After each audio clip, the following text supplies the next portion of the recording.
My name is Carolyn Mark, and I will be your worship partner today. And I want to welcome you to Westminster, for those of you who are in person and also for those of you who are with us online.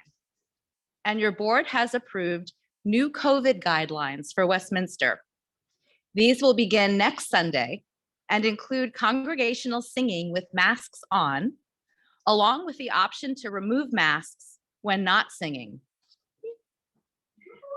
Look for an email that will have all the details, which will go out this week. The chalice is the symbol of our faith, and our chalice lighting marks the beginning of our worship service. I will light mine and share our reading. Then, if you're online, I invite you to light yours if you have one. And if you like, you can use the chat to post the name of the street where that chalice was lit.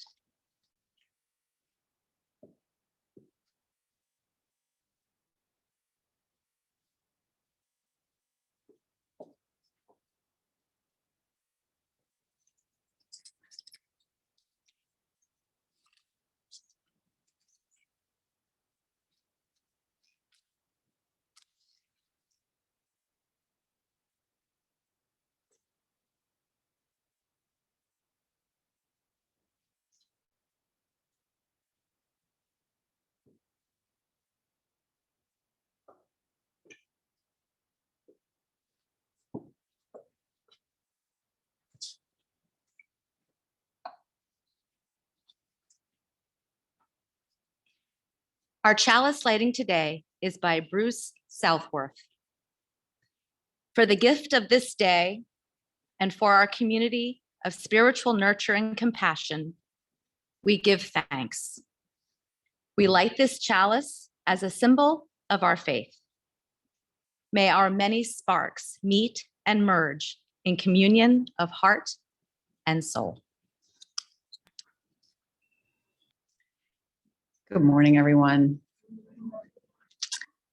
So good to hear the good morning coming back at me. I have to say, I'm still getting reused to that since being online only. It's good to see you all here in the room, and I can't see all of you online, but I know you're there. And my name is Ellen Quaadgras. I am the minister here. And first, before I say anything else, I want to welcome our coming of age youth to worship this morning. Welcome, welcome. Really good to have you here. And I want to share for those of you who are new this morning, this is a little bit of an unusual Sunday. It's not every Sunday. That's the first one after the minister resigns. So I will be resigning as of June 19th, and I'll talk a little bit more about that. But I just wanted to say that right up front. So change, and we'll be talking more about change at the service. Okay, that's okay. Technology is a blessing and a curse for sure. So let us move more deeply into worship with some opening words and ground ourselves in the presence of each other and the presence of that greater spirit that is always among us. These words are from Reverend Gretchen Haley. Open the door of your hesitant heart. Let the light shine on all the sleeping shadows. Awaken to this day that offers itself to you and to all. Awaken to this gift, this beauty, this chance to begin again, that we might be changed simply as we breathe in and breathe out, that we might still burst forth like the crocuses, that we might still surprise this earth with a new song, sung or hummed together, calling us all in and then sending us back out. And we can know it all as a blessing. So let us now worship together. Please rise in body or in spirit. As in person, we will hum together our opening hymn, which is not Morning Has Broken, because the order of service has completely changed since it was printed. But we'll be singing Love Will Guide Us. We'll be humming it or singing it at home.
Please remain standing as we together say our unison affirmation, which is in your order of service. Love is the spirit of this church, and service its law. In mission, this is our great covenant, to dwell together in peace, to seek the truth in love, and to help one another. Please be seated.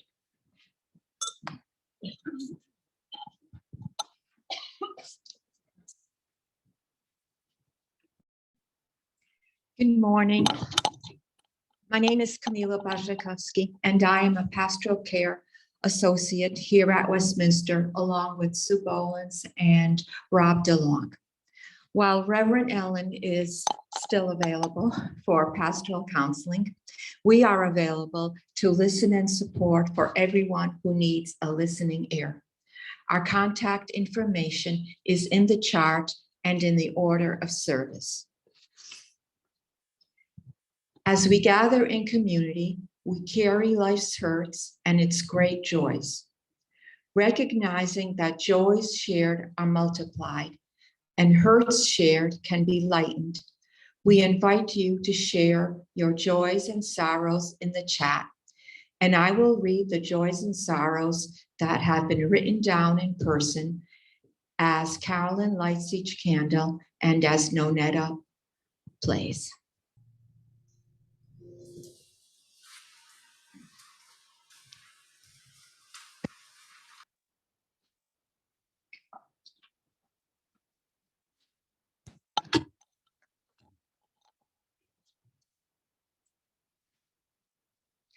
Let us gather our hearts and minds in a spirit of prayer or meditation. Holding in our hearts all that has been lifted up during this time, the successes, the wonderful experiences, the concerns, the worries, the pain, and the sadness.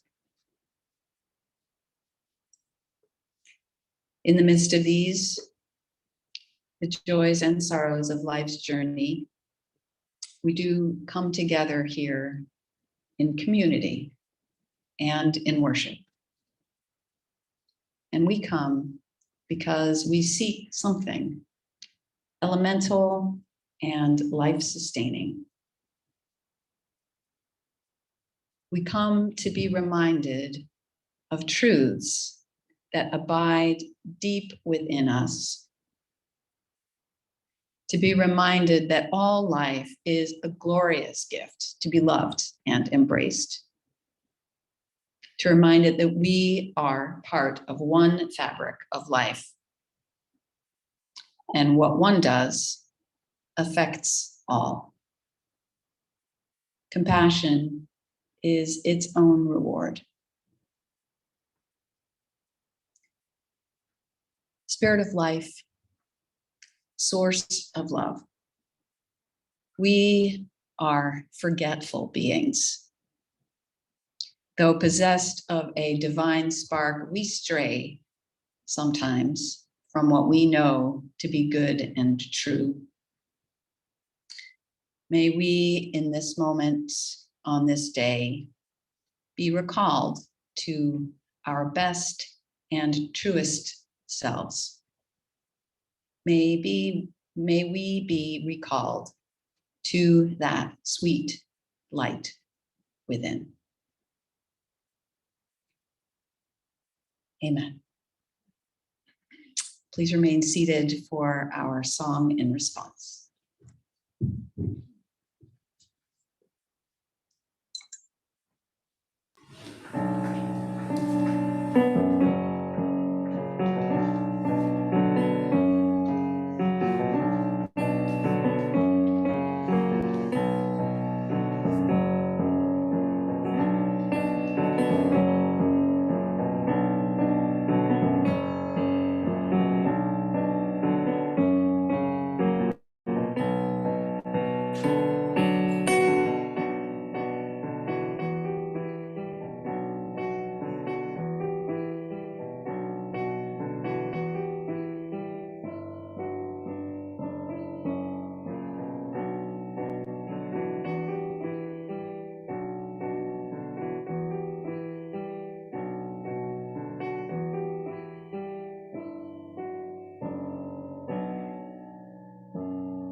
Our April recipient of Share the Plate is Doctors Without Borders.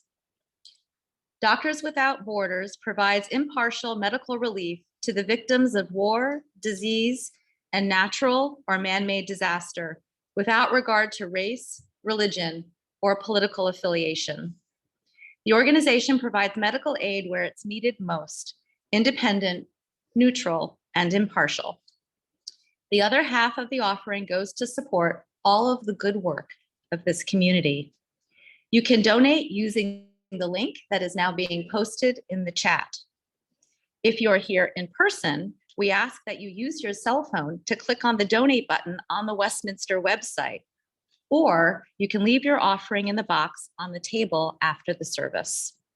The offering will now be given and received with gratitude.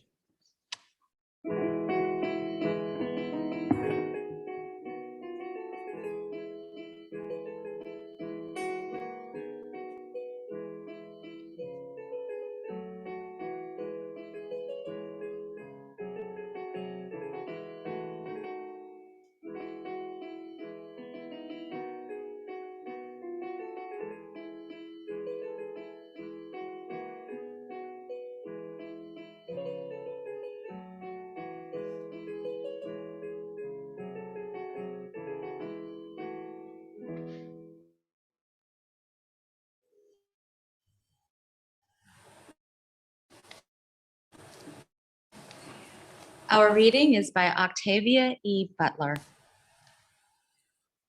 All that you touch, you change. All that you change, changes you. The only lasting truth is change. God is change.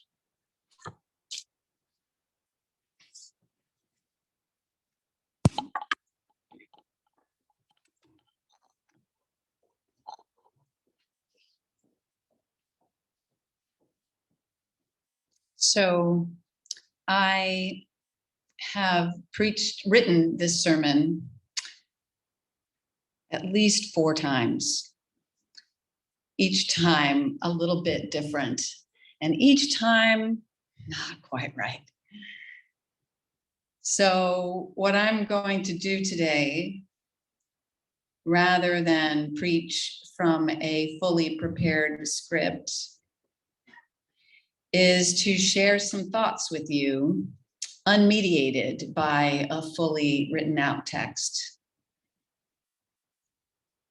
Pray for me. Just kidding, sort of. But I did take some notes. I have been the minister here for 10 years. It has, as I said in my email to you all, been an immense privilege. And I have deep gratitude and a lot of sadness about leaving this place. I remember when Nonetta said to me when I first came, she said, 10 years will go by like that. It hasn't, especially not the first couple of years when I was still learning what the heck I was doing. I was learning so much. For me, it has been an incredible journey and truly a privilege. I still remember when I got that call from that member of the search committee saying to me, come on in, the water is warm. And it is. I remember the very first time I walked amongst you. It was a slightly different you, but some of you were here. And I felt it. I felt it right away. And I'm guessing you all have felt it too, which is why you're here. Like any New England congregation, it can take a little time to break your way all the way in, but I will tell you, it is worth it. The hearts in this place are golden. And I will tell you that my discernment and this process has been difficult.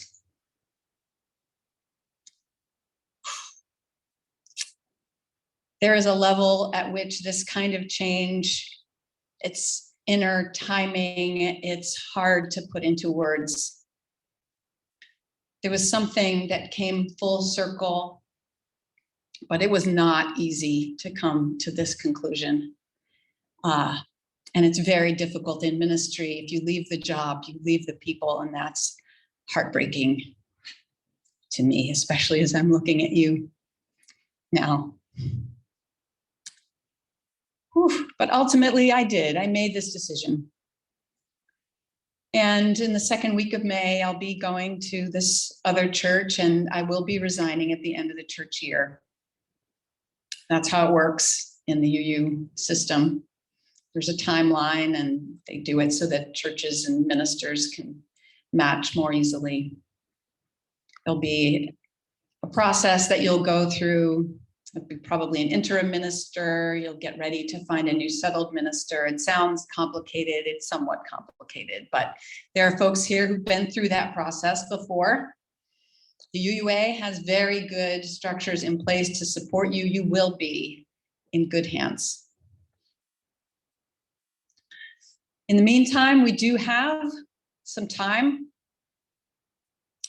to celebrate the good we have done together, to lay the foundation for your next chapter, and to say goodbye. Some of you have written me some beautiful emails, and I couldn't quite respond to them yet. I will.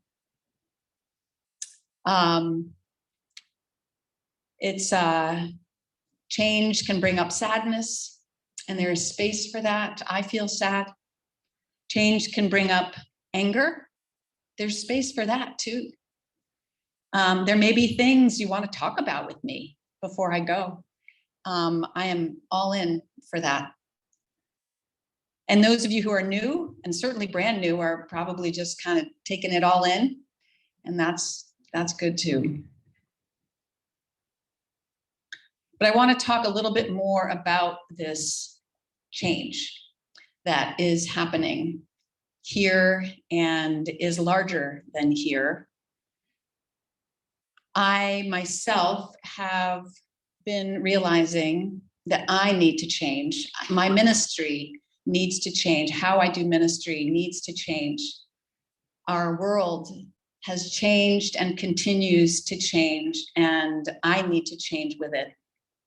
I talked a little bit about that a couple of weeks ago, this walking through a door that I want to do and continue to try to do, the less prep, more presence, the less outcomes focused, more relationship focused, the trust that I can show up as I am, just as I am, imperfectly, and that maybe that's enough. And I think that spiritual communities will change too. I think spiritual communities need to change too.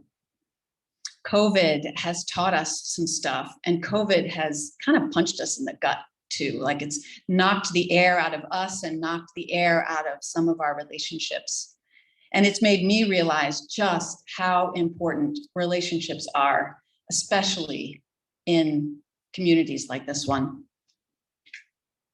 When the ground is shifting under your feet, you need hands to hold. And so that's one reason why I and the board had this visioning service a couple of weeks ago, to bring some of that out, to help you talk to each other, to build those relationships.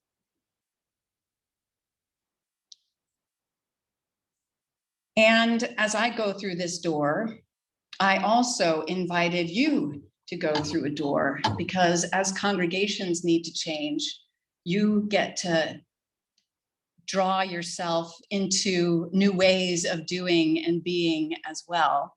And the door I invited you through had to do with looking at what has the most value for you, who you most deeply are, who you want to be, and what is it that's calling you towards that? What is that door that you want and need to walk through?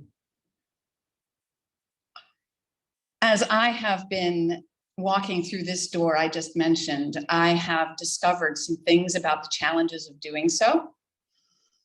And as you continue pondering or trying to walk through your door, I'll share some of my experience in hopes that that will shed some light on your door for you.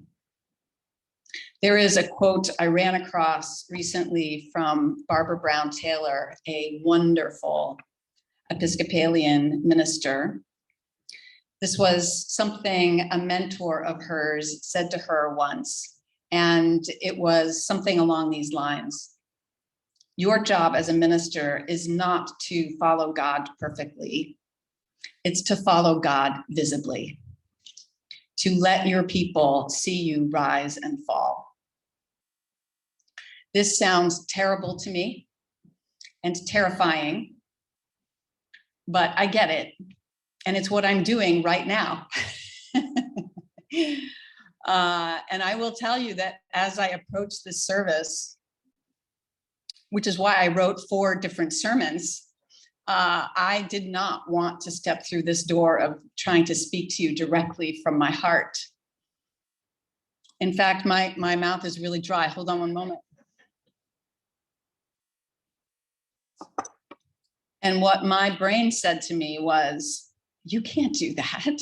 You're going to get confused. You won't make any sense. No one will understand you. You'll forget your words. And you're not enough. You can't do it. And at first I said to this voice, am too enough, can so. But because that voice is me, it knows exactly where I'm vulnerable. So it methodically pointed out all the places where, in fact, I am not enough and have not been enough for various situations all through the course of my life. Thank you, voice. It was very beautiful and elaborate. So ultimately, what I said to that voice was, you're right. Of course I'm not enough.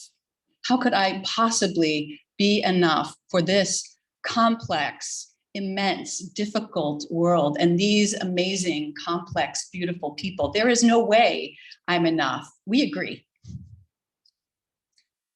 But the piece I held on to was, I'm going to do it anyway.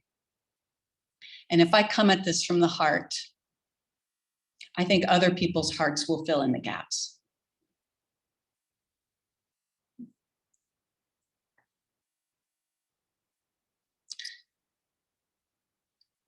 I've been thinking about this cocoon metaphor.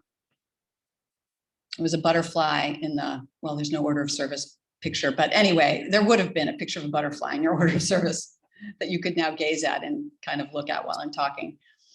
But this cocoon metaphor is, if you were to cut open a cocoon, you would imagine, if it's halfway through the process, you would imagine seeing sort of half caterpillar, half butterfly, sort of something in the midst of changing. But it turns out that when you do this, what you actually see is a big glop of goo. That caterpillar completely dissolves before it becomes a butterfly. What you will see, though, in addition to the goo, is this, if you look with a microscope, is this thing they call an imago, which is the blueprint for the butterfly, the essence of that butterfly.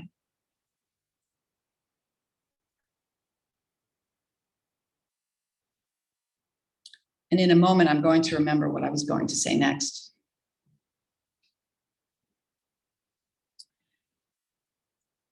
Although we as humans don't transform physically, we transform psychically.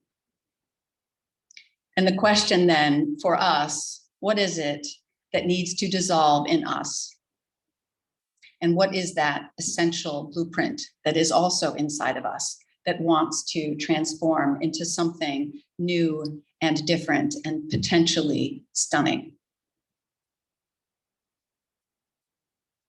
And I believe that spiritual community like this one can serve as that cocoon, a place to hold us while we dissolve who we've been and begin to clarify who we are becoming. Now, a cocoon sounds really nice and sweet and warm and comfy, and it can be, and sometimes it needs to be. But that surrender process can be hard. We have to trust. We have to let go.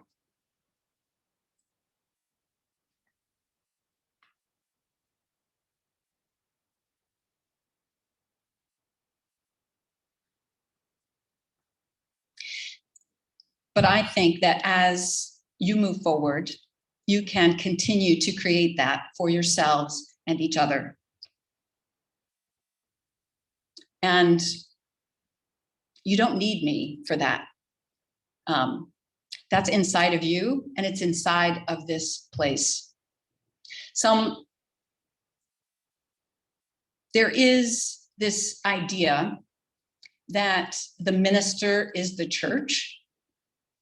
And I get that, it's out there. I am, I talk a lot relative to the rest of you, certainly on Sunday morning. But the church is much, much bigger than the minister, because it is all of you. It is that imago in all of you. And it is the imago that is this place. This place has its own imago, its own blueprint. And you get to keep uncovering that and recovering that and building that together. And this is an opportunity for you to really kind of dive in and build those relationships and do that together.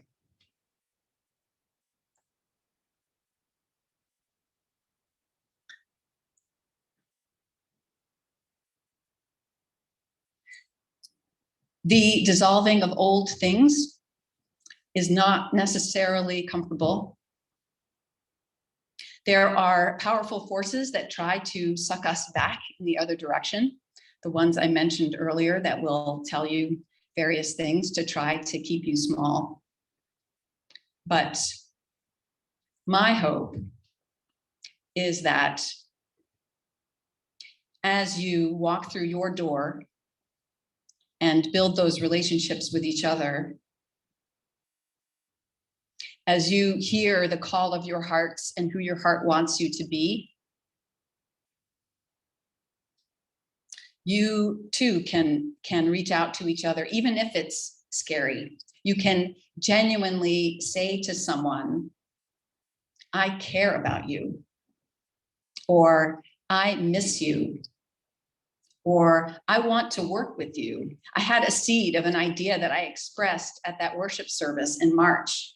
I want to have more interfaith community. I want to do more outreach to our community. I want to have more openness to people of all races. I want to be involved in religious education. I want to do more social events. I want to go on a mission trip with you, or you, or you, not just anyone, but you.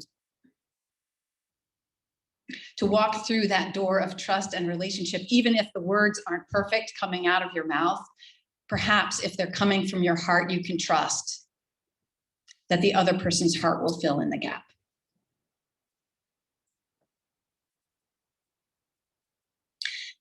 What I am learning about taking leaps is that they are terrifying, but that the view is pretty cool, even on the way down as the wings begin to unfold. Kind of terrifying and kind of amazing at the same time. And what I want to say to you is that you are strong and resilient, and you can grow wings. And I love you, and I will hold you in my heart. And you can hold me in your heart if you ever need encouragement or support. You can hear me saying you're not enough, but you can do it anyway.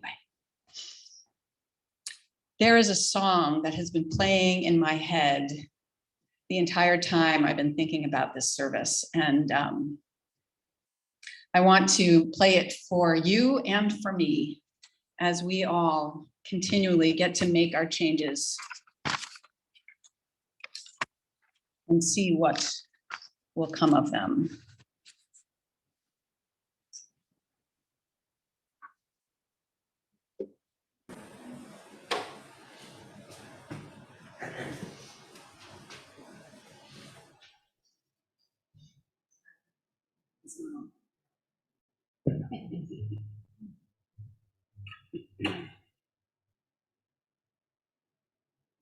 Which also, I haven't practiced a lot. Just showing up here. But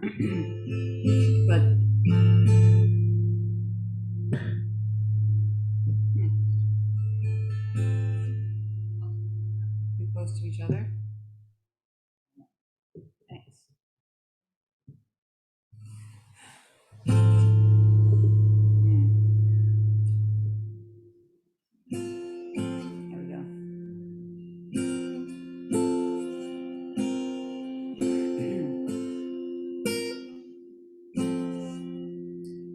I did play it at home, though. I swear I know the song.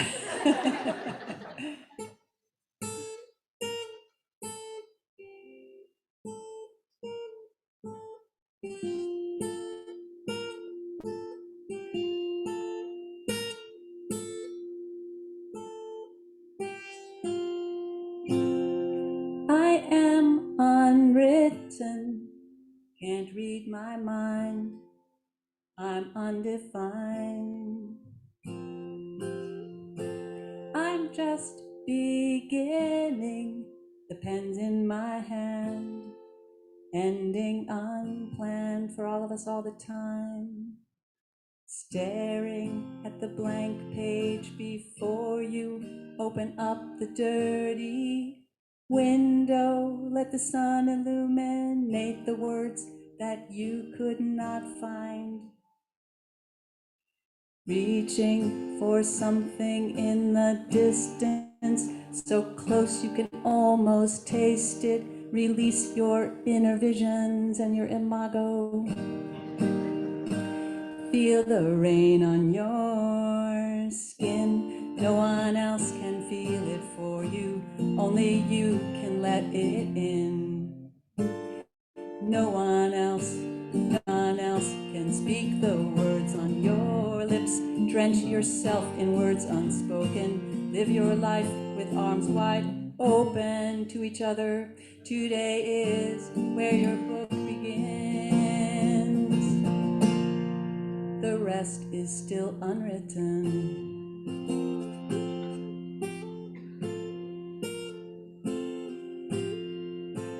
I break tradition. Sometimes my tries are outside the lines. We've been conditioned to not make mistakes, but we can't live that way. Make as many as you need. Staring at the blank page before you, open up the dirty window. Let the sun illuminate the words that you could not find. Reaching for something in the distance, so close you can almost taste it. Release your inner visions.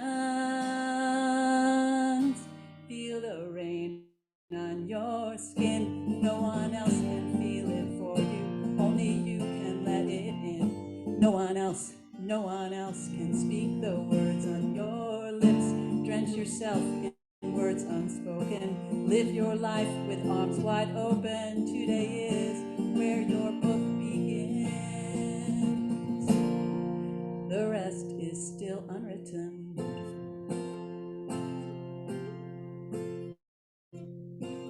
This part's hard.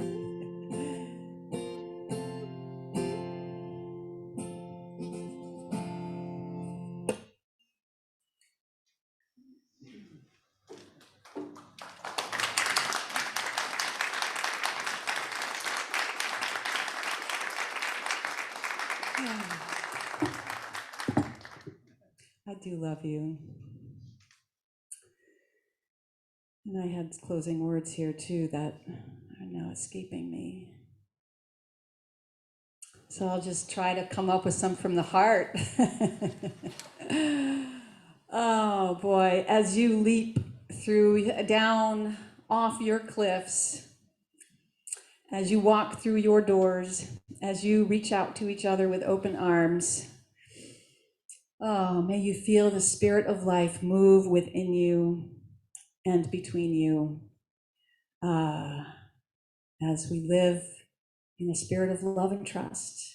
May it be so. Amen. Please rise for our final song, which I can't remember the name of.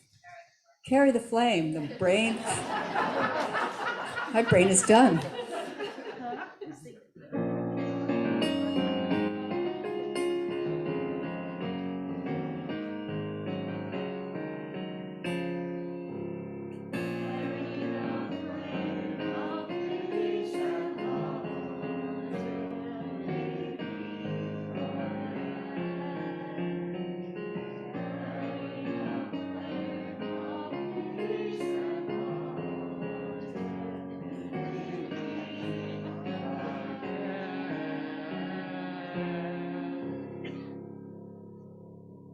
Go in peace. I'm still here for 3 months.